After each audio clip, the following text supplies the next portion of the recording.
Welcome back to the program. Presidential Advisor for Entrepreneurship, Joey Concepcion, says sorry after his remarks on the use of rapid test kits for returning workers. On Wednesday, Laging Handa briefing, Concepcion said, and he slammed doctors who were complaining about the use of rapid test kits. A group of doctors and medical society groups warned against such use because they say it creates a false sense of security. In his latest statement, he apologized for his words that were perceived to criticize doctors in general. Let's go straight to the source of the story. We have Philippine Medical Association spokesperson, Dr. Oscar Tinio. Dr. Tinio, welcome to the show, sir. Hi, good morning. Thanks for having me.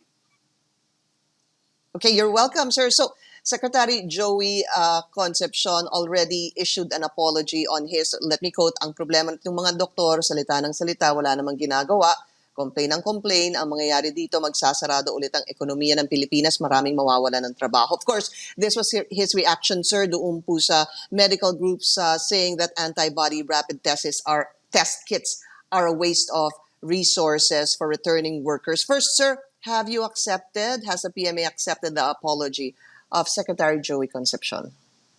Well, Pinky, under the circumstances, there's no way but to accept the apology. But then, we, as everybody has been saying, we are all in this together. And probably because of the eagerness and, of course, the passion to be able to fight this disease, sometimes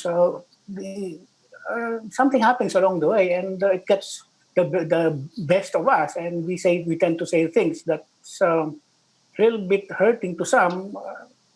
Ganun lang siguro. I mean, the point is we need to be able to work together and sober up.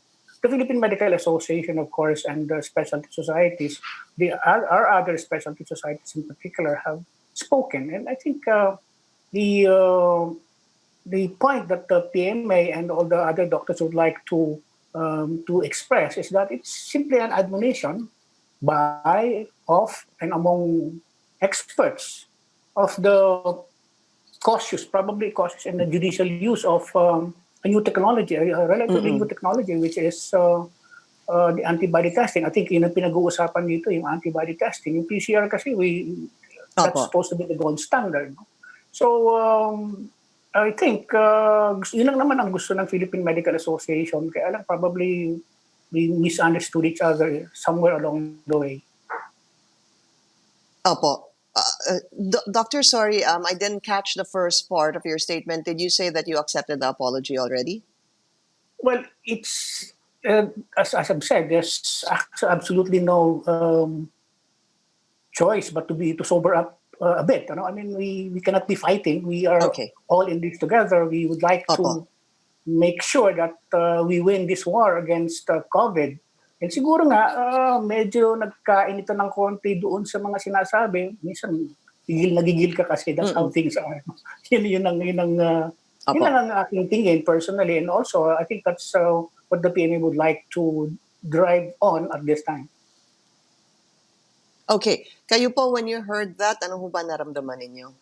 Well, I was so mad. I was ranting and I wanted to get back at him as soon as I could. But, time heals. Parang ganun. So medyo, after that, naisip din natin, I think the right thing to do is to face this head on and probably talk about this man to man and see how we can work together, because we're all working for the same thing. We're working for the Filipino people, and we would like to be able to control, mitigate, and be on top of the situation and so far as COVID-19 is concerned. Right.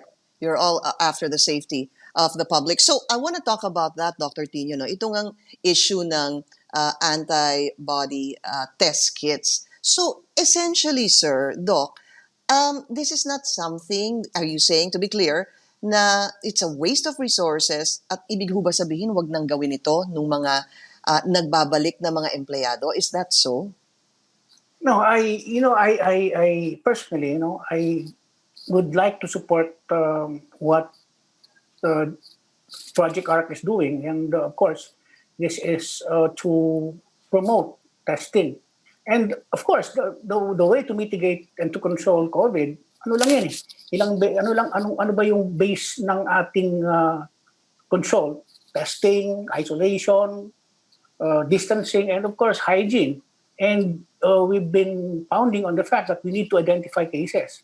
The problem with the antigen antibody tests is that you don't get an actual, real-time Finding result. result. Kasi Opo. hindi naman talagang lumalabas kaagad yung antibodies against the antigen, which is COVID, which is the COVID virus. So it will take a little time to be able to get accurate results. And of course, we have to consider the sensitivity and specificity of the test kits that we're supposed to use. Like, we should have quality tests na pag tiningnan mo yung test, pag sinabi ng test, totoo talaga yung sinasabi ng test. And ang dami na kasing inaproban na mga test kits coming from the FDA, and it's scary now na we're just asking kung talaga bang validated yon, and do we believe that what the test kits are actually saying about their specificity and sensitivity. And so in all the things that we do in medicine, the physicians or all of us in the practice of medicine are usually practicing on evidence-based. So we have been pounding to our students' heads that medicine should be evidence-based, and there are studies, tests, and many things that we'll have to go through before a particular product or diagnostic technique or even procedures are accepted in the medical profession. Because we're not playing with equipment, we're not playing with materials here, with things. We're dealing with lives, and we cannot make mistakes, and that's the reason why we're so concerned about all of these things. Okay, so I need to clarify that, Doc. Are you saying that it's useless? Are you against the use of the rapid test kits? We're not. We're not totally against it. Ano kasi, I think the point about the uselessness thing that our other specialties actually is saying is because magastos siya, and you don't get real-time results. But the thing is, there should be a basis. I mean, personally, for